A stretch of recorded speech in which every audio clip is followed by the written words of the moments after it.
Voilà donc l'alimentation donc entre le Xe et le XVe siècle a beaucoup changé. Mais ne pas tomber là non plus, si vous voulez, dans ces images grotesques où on voit des banquets, des aliments à profusion, des gens couchés sur les tables à moitié ivres, tout ça. Non, c'est simplé, ça. L'alimentation coûte cher, elle n'est toujours pas à profusion, même pour les seigneurs.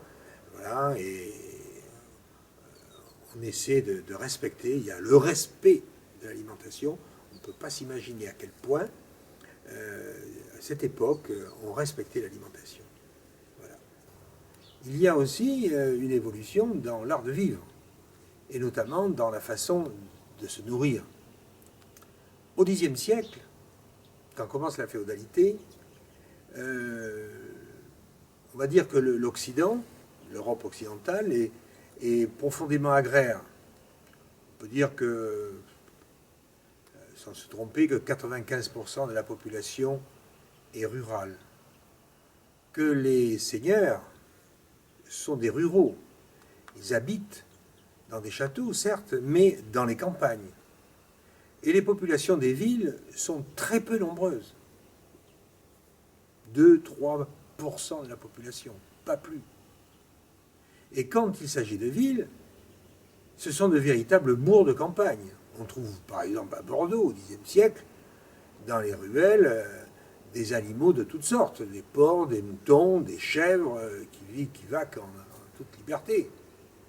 Ça a un aspect rural aussi. Rien à voir avec nos villes. C'est pour ça qu'il faut être extrêmement prudent quand on parle des villes au Moyen-Âge, parce qu'il faut d'abord savoir la période, et puis même jusqu'à la fin du Moyen-Âge, la ville garde cet aspect rural, car la campagne est proche de la ville. Toujours. On sort de la porte de la ville et on se retrouve au milieu de la campagne. Et la campagne est toujours présente. Voilà. Alors, comment on se nourrit? Là encore, je voudrais vous dire qu'au Xe siècle, la nourriture est peu abondante, parce que les techniques agraires sont archaïques. Elles n'ont guère changé depuis l'Antiquité. Et au XIe siècle, on va assister à une véritable révolution agraire, agricole, qui va amener une augmentation des récoltes, et ces récoltes augmentant, elles vont également vont mieux nourrir les populations et faire reculer les maladies, les épidémies, et donc la population va augmenter. Et là, on va assister à une diversification, effectivement, des nourritures, grâce, par exemple, eh bien, au commerce méditerranéen. Je vous parlais tout à l'heure des croisades. Eh bien, effectivement, les villes italiennes, comme Florence, Venise, Gênes, vont développer un commerce fructueux en Méditerranée, avec le monde byzantin, le monde musulman, qui est lui aussi en contact avec l'Extrême-Orient chinois et indien. Et donc il y a une modification de l'alimentation à partir de la fin du XIIe, voilà, et surtout au XIIIe siècle. Voilà. Alors là, on peut dire, par exemple, le top du top dans l'alimentation, et ce qui va faire le commerce le plus riche, le plus prisé de cette époque, c'est le commerce des épices. Voilà. Les épices, c'est le poivre, tous ces ingrédients qui améliorent la nourriture, les mets.